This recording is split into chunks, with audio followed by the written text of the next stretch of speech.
Assalamualaikum warahmatullahi wabarakatuh. Di sini kami akan menjelaskan tentang etika cyber atau etika dalam dunia maya. Sebelumnya, perkenalkan dulu nama saya Siena Priscilia Vandelina Astuti, NRP 4. Dan nama saya Muhammad Iqbal Hanif, NRP 20. Nama saya Atnadia Fahma, NRP 27. Di era saat ini, pastinya semua sudah terhubung dengan internet. Pasti semuanya udah bisa online, termasuk dengan melamar pekerjaan, interview online, tes pekerjaan online, semuanya pokoknya bisa online. Nah, untuk itu kita juga perlu tahu dong etika apa aja yang dibutuhkan dalam dunia maya. Nah, ada 4 hal yang akan kita bahas di sini, yaitu yang pertama ada etika dan dunia maya. Lalu yang kedua ada netiquette email, chatting, dan mailing list atau grup. Terus yang ketiga ada contoh kasus pelanggaran UU ITE. Lalu yang keempat ada hal yang perlu diperhatikan ketika melakukan interaksi di dunia maya. Nah, apa sih itu etika? Karena kemarin udah dibahas sama teman-teman kita sebelumnya. Jadi di sini saya akan sekilas membahas apa itu etika. Etika berasal dari bahasa Latin yaitu etica, yang artinya falsafah moral dan merupakan pedoman cara hidup yang benar dilihat dari sudut pandang budaya, susila, dan agama. Lalu, apa itu dunia maya atau cyber world? Kalian pastinya udah gak asing dong sama yang namanya dunia maya, karena pasti zaman sekarang milenial pasti tahu lah dunia maya itu apa, ya kan? Biasanya kalian udah pakai sosial media, Instagram, Twitter, itu juga merupakan salah satu bentuk dari dunia maya. Sedangkan untuk pengertiannya, dunia maya atau yang sering disebut dengan media maya atau internet adalah salah satu media yang sengaja dibuat untuk mempermudah pekerjaan manusia atau interaksi antar orang yang berbeda tempat. Dengan tingkat kebutuhan yang beragam, sehingga internet lebih cenderung disebut dengan dunia maya atau cyber world. Dunia maya sendiri ini punya beberapa fungsi, antara lain yaitu menghubungkan manusia dengan manusia, lalu juga menghubungkan komputer dengan komputer, atau juga menghubungkan manusia dengan komputer. Etika dalam dunia maya atau internet juga dapat didefinisikan sebagai tata krama dalam penggunaan internet itu sendiri. Etika lebih erat kaitannya dengan pribadian masing-masing. Jadi, nggak semua orang bisa menaati peraturan tersebut. Nah, setelah ini saya akan membahas etika-etika apa saja sih yang dapat diterapkan di dunia maya atau internet. Etika dalam dunia maya yang pertama, yaitu kesan pertama ada di tangan kalian sendiri. Kalau misalnya di dunia nyata nih, kan yang dilihat pertama kali adalah fisik atau penampilan, sehingga memberikan kesan pertama yang baik nih. Jadinya kita berlomba-lomba untuk memperbaiki penampilan kita. Nah, sedangkan kalau di sini karena kita berinteraksi lewat internet, jadi kita perlu mengandalkan tulisan tangan kita sendiri. Tulisan tangan yang ringkas, jelas, dan menggunakan tata bahasa yang benar akan jauh lebih dihargai daripada yang asal ketik-ketik aja. Di dunia internet juga yang menjadi editor diri Anda sendiri. Jadi, untuk penggunaan tata bahasa merupakan salah satu modal yang benar-benar dibutuhin di dunia internet ini. Yang kedua, hindari penggunaan huruf kapital. Menggunakan huruf kapital ini bukan berarti dilarang, tapi jika berlebihan akan menyebabkan si pembaca malas untuk membaca tulisan kita. Huruf kapital juga seringkali dianalogikan pada suasana hati orang yang lagi emosi nih, marah atau teriak-teriak. Jadi, lebih baik menggunakan huruf kapital hanya untuk penegasan pada kalimat tertentu aja. Yang ketiga, memberi judul dengan jelas. Contohnya nih, ketika kita mengirimkan sebuah email, alangkah baiknya kita harus memberikan judul pada email tersebut. Seperti halnya tulisan pada koran atau majalah, judul harus menggambarkan isi dari tulisan yang akan kita kirim tadi. Karena judul inilah yang pertama kali nantinya akan dibaca oleh si penerima email. Yang keempat, menggunakan BCC daripada CC pada email. Nah, alamat email adalah bagian privasi dari seseorang. Beberapa orang mungkin kurang suka jika alamat emailnya disebarkan kepada umum. Mengirim email ke banyak alamat menggunakan CC memungkinkan penerima mengetahui setiap alamat email yang kita kirim. Oleh karena itu, sebaiknya kita menggunakan BCC jika melakukan pengiriman email secara massal. Yang kelima, membalas email dengan segera. Secara ideal, membalas email paling lambat adalah 1 kali 24 jam. Apabila kalian akan membalas email dengan terlambat, lebih baik kalian memberitahukan si pengirim email ini terlebih dahulu bahwa kalian akan mengirimkan email balasan di kemudian hari. Yang keenam, membaca dahulu sebelum bertanya. Misalnya nih, kita bergabung dalam sebuah forum diskusi di internet yang membahas salah satu bidang ilmu. Setiap pertanyaan dan jawaban pada forum selalu diarsipkan untuk dibaca kembali oleh anggota forum. Jadi, usahakan agar kita membaca dulu apa yang sudah dibahas pada forum tersebut sebelum kita bertanya. Yang ketujuh, tidak mengirimkan file dengan ukuran yang besar. Kecepatan internet berbeda-beda. Oleh karena itu, pertimbangkan juga jika kalian akan mengirimkan sebuah file. File dengan ukuran lebih dari 5 MB akan memperlambat proses download.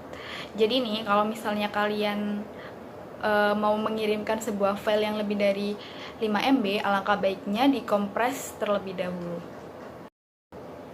Yang kedelapan, menggunakan kutipan di internet. Kutipan diperlukan bila kita membalas suatu email atau memberi tanggapan pada milis. Yang kesembilan, tidak hanya copy paste. Ini sih poin yang paling penting. Internet memungkinkan siapapun untuk mengambil konten dengan mudah dan cepat. Jadi, kalau misalnya kita nih mengambil konten atau mengutip dari tulisan seseorang, alangkah baiknya jika kita menyantumkan alamat dari tulisan tersebut atau menuliskan nama dari pengarangnya. Nah, yang terakhir, kembali pada diri kalian sendiri. Perilaku kita di internet memang tidak ada yang memantau. Di ruangan tanpa tatap muka, siapapun bisa berbuat berdasarkan kehendaknya sendiri. Seringkali kita menemukan informasi palsu, kata-kata tidak senonoh, dan perilaku lainnya yang kurang pantas secara etika. Di internet juga terdiri dari kumpulan pengguna internet yang entah ada di mana, berapa umurnya, bagaimana wataknya, dan sebagainya. Menghadapi dunia macam ini, semestinya kita berlapang dada. Ada baiknya juga bertanya pada diri sendiri, kita ingin diperlakukan seperti apa sih? Apakah kita ingin diperlakukan secara baik atau kita juga ingin diperlakukan secara buruk? Pastinya kita ingin diperlakukan secara baik dong. Nah, ada juga nih pelajaran-pelajaran penting yang dapat diterapkan agar tidak terjadi kesalahan dalam komunikasi di dunia maya. Yang pertama, ada kita cuma bertegur sapa dalam tulisan, bukan dalam hal fisik. Lalu yang kedua, bertindak sopan itu lebih baik daripada berbuat seenaknya. Lalu yang ketiga, mengikuti adat istiadat setempat. Selanjutnya yaitu netiquette email. Saat ini, mengirimkan email sudah menjadi kebutuhan pokok tersendiri bagi orang-orang. Oleh karena itu, penting bagi kita untuk memperhatikan dan juga memahami etika-etikanya. Di antaranya yaitu, yang pertama, kirimkan email secara singkat. Seperti yang kita tahu, tidak semua orang suka atau punya waktu luang untuk berlama-lama di internet. Dan juga tidak semua orang mempunyai akses internet yang bagus. Oleh karena itu, kita perlu memastikan bahwa email kita ditulis secara to the point dan juga mudah dipahami oleh penerima email kita. Yang kedua, jangan mengirimkan attachment yang terlalu besar dalam email kita. Meski saat ini akses internet sudah semakin cepat, tapi kualitas internet masih belum merata di semua daerah. Oleh karena itu, kita perlu memastikan bahwa kita tidak mengattach file yang begitu besar dalam email kita. Terlebih lagi jika penerima email kita berada di daerah yang belum terjangkau oleh internet dengan baik. Lantas bagaimana saat kita hendak mengirimkan file yang besar? Kita dapat menggunakan media lain, yaitu file sharing seperti Google Drive, Dropbox, dan lain-lain. Selanjutnya, jangan memforward sebuah CC atau BCC email. Secara etika, email yang boleh di-forward kembali kepada orang yaitu hanya email to saja. Adapun untuk email CC dan BCC, email tersebut harus berhenti di situ dan tidak boleh di-forward lagi. Selanjutnya, jangan menghapus rekam jejak email. Hal ini penting untuk kita perhatikan saat memforward email. Mengapa? Karena dengan melakukan hal ini, kita dapat menghargai author atau pembuat dari email tersebut. Selain itu, dengan melakukan netiquette ini, kita akan mendapatkan keamanan.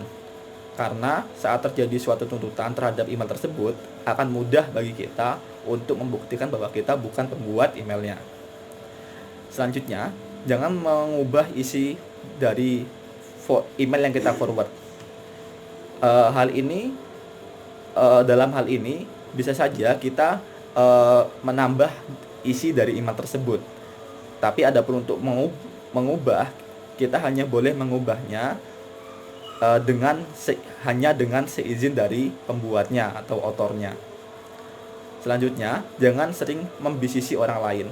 Hal ini penting untuk diperhatikan karena bisisi secara etikanya itu tidak baik.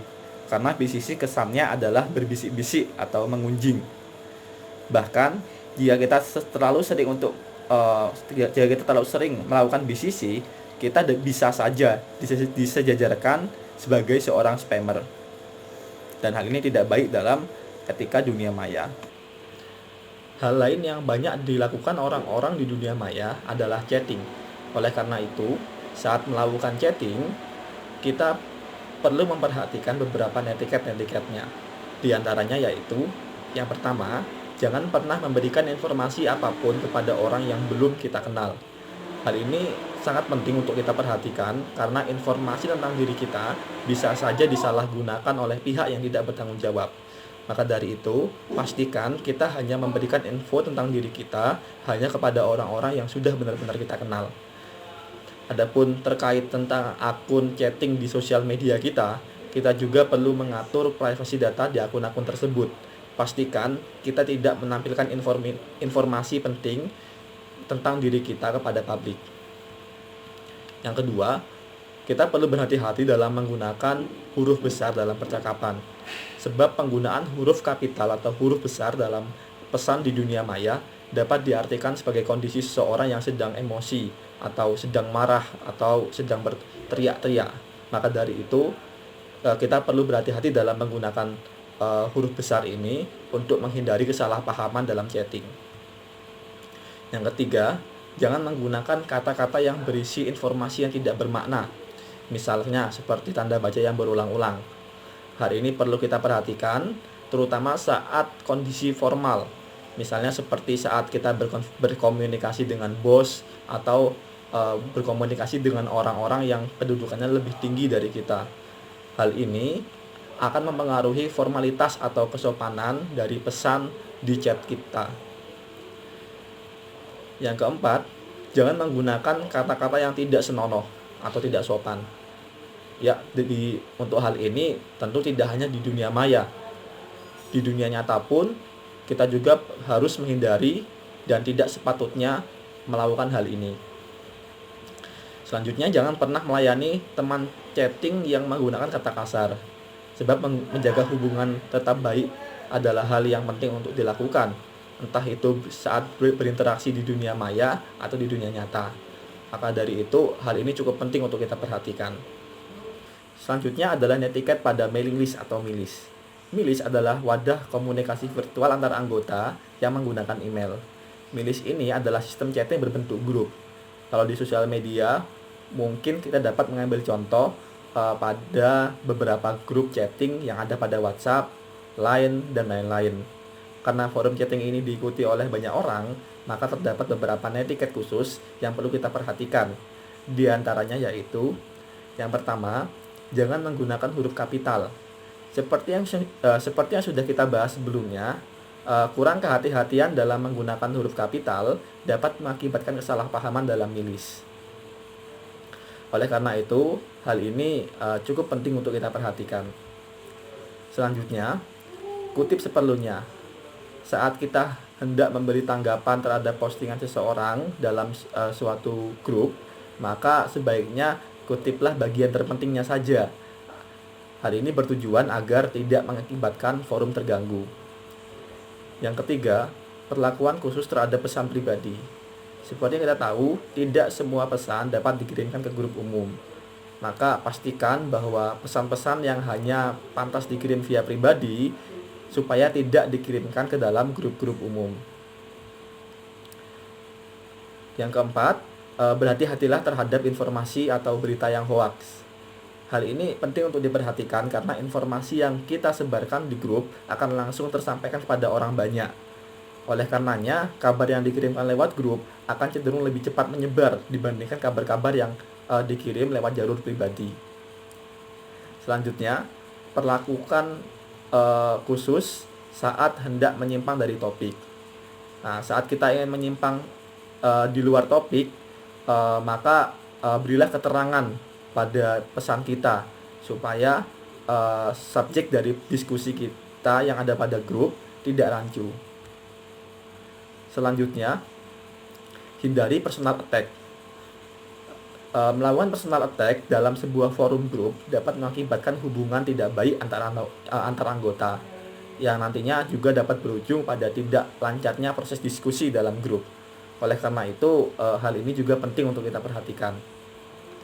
Selanjutnya, kritik dan saran yang bersifat pribadi harus disampaikan lewat pribadi atau PM. Nah, pastikan kita tidak mengkritik seseorang di dalam forum, sebab hal ini hanya akan membuat seseorang rendah diri. Namun akan beda lagi kalau kita hendak memberikan saran atau kritik yang ditujukan kepada forum secara umum, yang tujuannya memang untuk perbaikan sistem forum. Maka untuk hal ini kita dapat mempostingnya di grup secara langsung dengan syarat tidak menunjuk langsung seseorang atau sebuah pihak. Selanjutnya, dilarang menghina agama. Sebab hal ini adalah hal yang cukup sensitif, maka memang sudah seharusnya tidak dilakukan. Selanjutnya adalah gunakan cara yang baik untuk bertanya. Ada beberapa contoh untuk case ini. Misalnya, kita harus menggunakan bahasa yang sopan dan jangan mengasumsikan bahwa kita berhak untuk mendapatkan jawaban, karena kita bertanya dalam hal ini bertanya dalam sebuah grup yang masing-masing tentunya punya kepentingan sendiri-sendiri.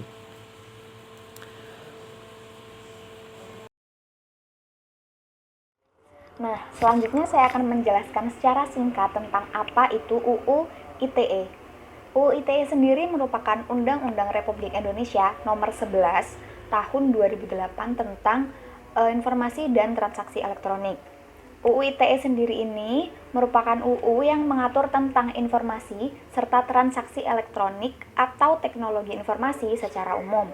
Nah, UU ini diterbitkan pada tahun 2003 dan mulai diterapkan di Indonesia pada tahun 2008. Nah, dalam UU ini mengatur tentang beberapa materi, seperti contohnya tanda tangan elektronik, kemudian sertifikasi elektronik, bahkan sampai cybercrimes. Nah, selanjutnya saya akan menjelaskan tentang kasus-kasus dari pelanggaran Undang-Undang Informasi dan Transaksi Elektronik ini sendiri. Kasus yang pertama merupakan kasus dari Ariel atau Nazril Irham yang kita kenal sebagai vokalis dari band Noah. Nah, kasus ini terjadi pada tahun 2010 di mana kasus ini merupakan pelanggaran UU ITE atas video pornografi yang melibatkan dirinya sebagai pemeran. Akhirnya kasus ini dijerat pasal 27 UU ITE dan KUHP. Nah, kasus kedua merupakan kasus dari musisi terkenal Ahmad Dhani. Kasus ini terjadi pada tahun 2017 atas tweetnya yang dinilai menyebarkan kebencian, di mana tweetnya diduga mengandung pencemaran nama baik dan penghinaan pada saat acara deklarasi ganti presiden. Nah, akhirnya kasus ini dijerat pasal 45 ayat 3 jangto pasal 27 ayat 3 UU ITE. Penjelasan selanjutnya yaitu hal-hal yang perlu kita perhatikan ketika kita melakukan interaksi di dunia maya. Hal yang perlu kita ketahui bahwa social media got ethics, di mana kita juga harus menghormati orang lain dan hak-hak orang lain pula. Nah, hal pertama yang perlu diperhatikan adalah hindari konten-konten yang mengandung sara, kemudian pornografi, kekerasan, bahkan suatu ancaman. Kita harus menghindari hal-hal yang rentan menyebabkan suatu konflik, karena hal-hal yang bisa kita nilai lucu, mengasyikkan, bahkan menyenangkan, bisa saja melukai orang lain, suatu golongan, bahkan masyarakat luas itu sendiri. Nah, hal kedua yang perlu diperhatikan adalah hindari penyebaran hoaks. Kenapa kita perlu menghindari hoaks? Karena hoaks merupakan informasi yang tidak benar adanya. Ya, daripada kita menimbulkan keresahan atas penyebaran informasi yang diragukan dan tidak benar, lebih baik sebelum kita menyebarkan informasi, kita harus mengetahui suatu keabsahan dari suatu informasi tersebut. Kita harus mencari sumber yang valid dari informasi yang akan kita sebarkan. Kemudian, hal ketiga yang perlu kita perhatikan adalah menghargai karya orang lain. Nah, ketika kita menyebarkan suatu informasi atau suatu karya, baik berupa teks, kemudian foto, dan juga video dari karya orang lain, kita sebaiknya mencantumkan sumber informasi dari karya yang kita dapat sebagai bentuk penghargaan untuk usaha orang lain dalam membuat karya tersebut. Nah, hal terakhir yang saya sampaikan adalah jangan terlalu mengumbar informasi pribadi. Misalkan informasi mengenai keuangan pribadi, mengenai percintaan, kemudian informasi nomor rumah, dan bahkan sampai nomor telepon. Karena apa? Informasi-informasi tersebut dapat disalahgunakan oleh orang lain, bahkan disalahgunakan untuk tindak kejahatan. Sekian presentasi tentang etika cyber. Apabila ada salah kata dan perbuatan, kami mohon maaf yang sebesar-besarnya. Terima kasih telah menonton video kami. Akhir kata, wassalamualaikum warahmatullahi wabarakatuh.